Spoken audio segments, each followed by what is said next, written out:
இந்த பறவைக்கு பேர் ஊதா சூரிய பறவை. இது எங்கள் வீட்டு வாசலுக்கு முன்னாடி பார்த்தா விழுந்திருந்தது. அது சுற்றி நிறைய எறும்புங்க, அது போட்டு கடிச்சிட்டு இருந்துச்சு. ஆக்சுவலாக அது எடுக்கும்போது அதுக்கு சுத்தமாக உயிரே இல்லாத மாதிரி இருந்துச்சு. எங்கள் அப்பா கூப்பிட்டு என்ன சொல்லும் போது எனக்கு அது தெரிஞ்சிச்சு.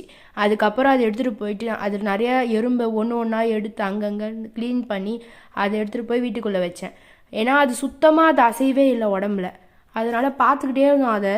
அன்றைக்கி ஃபுல்லாக எங்களுக்கு ரொம்ப கஷ்டமாக இருந்துச்சு. ஏன்னா அது 2 நாளுக்கு முன்னாடி தான் அதை எங்கள் வீட்டு முன்னாடி சுற்றிக்கிட்டே இருந்துச்சு. அழகாக இருக்குல்ல இந்த பறவைன்னு சொல்லிட்டு இருந்தோம். ஆனால் அன்றைக்கி பார்த்தது விழுந்து அது எப்படி விழுந்துச்சுனே தெரியல மரத்துக்கு அடியில். அதுக்கப்புறம் அது கொஞ்சமாக அசைவு தெரிஞ்ச மாதிரி இருந்துச்சு. அதனால அந்த இதெல்லாம் க்ளீன் பண்ணிவிட்டு மேபி தண்ணி தெளிச்சதுனால குளிர்ச்சானான்னு தெரியல, அதெல்லாம் கொஞ்சம் நடுங்கிட்டே இருந்துச்சு.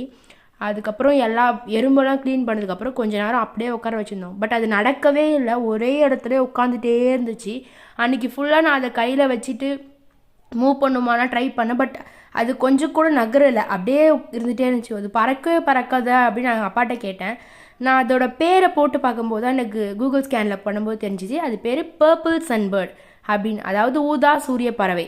நான் எங்கள் அப்பா கிட்ட சொன்னேன் இது பேர் ஊதா சூரிய பறவை அப்படின்னு சொன்னேன். அப்பா சொன்னார், ஓ அப்போனா இது சூரியன் வரும்போது கண்டிப்பாக பறக்கும் அப்படின்றத சொன்னார். நாங்கள் ஈவினிங்காக தான் இதை எடுத்துகிட்டு ஈவினிங்லேருந்து தான் வச்சுட்டு இருந்தோம். நைட்டு ஃபுல்லாக எங்கள் வீட்டில் தான் இருந்துச்சு. ஸோ அது காலைல பறக்குன்ற மாதிரி அப்பா சொன்னார். பட் எங்கள் அம்மா சுத்தமாக நம்பலை அது பறக்காது. ஏன்னா அது சுத்தமாக அது அசைவே இல்லாமல் இருந்ததில்ல, அதனால் எங்கள் அம்மா ரொம்ப அது பறக்காதுன்னு நினச்சாங்க. பட் நானும் எங்கள் அப்பா ஒரு ஹோப்ஃபுல்லாக இருந்தோம் அது பறக்கும் அப்படின்னு சொல்லிட்டு. நான் அது விடலையே, கையிலலாம் வச்சுட்டு ரொம்ப இது பண்ணிகிட்டு இருந்தேன். அது அப்புறம் கொஞ்சம் மூவ் பண்ண ஆரம்பிச்சுன்னா கை விட்டு கொஞ்சம் நகர ஆரம்பிச்சிச்சு. ஆனால் அது ஒரே இடத்துல உட்காந்துட்டு இருந்து பறக்கவே இல்லை. ஸோ சிறகுல ஏதாவது ஆயிருக்குமோ அப்படிலாம் யோசிச்சுட்டே இருந்தோம். ஸோ அன்றைக்கி ஃபுல்லாக அதை ரெஸ்ட் விடணும்னு சொல்லிட்டு ஒரு டப்பாவில் போட்டு அழகாக வச்சு கதவுலாம் மூடிட்டேன். ஜன்னல்லாம் மூடி குளிருதுன்னு சொல்லிட்டு ஜன்னல்லாம் மூடி வச்சுட்டேன். அடுத்த நாள் பார்த்தா காலையில் எழுந்தவுடனே அது அவ்வளோ ஆக்டிவாக இருந்துச்சு. பட் பறக்கலை.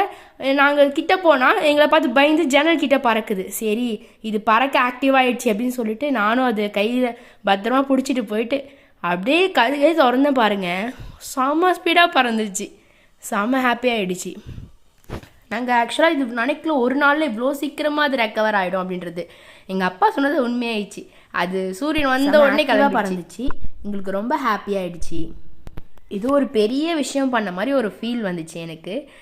நாங்கள் எதுவுமே பண்ணலை, தன்னால் எல்லாமே சரியாயிடுச்சு. அப்போ எனக்கு புரிஞ்சிச்சு மேபி வாழ்க்கையில் டைம் அப்படின்றது ரொம்ப முக்கியம். ஒரு சில ப்ராப்ளம்க்கு டைம் இருந்தால் போதும், அது தன்னால் சால்வ் ஆகிடும். சூப்பர் பறந்துச்சு.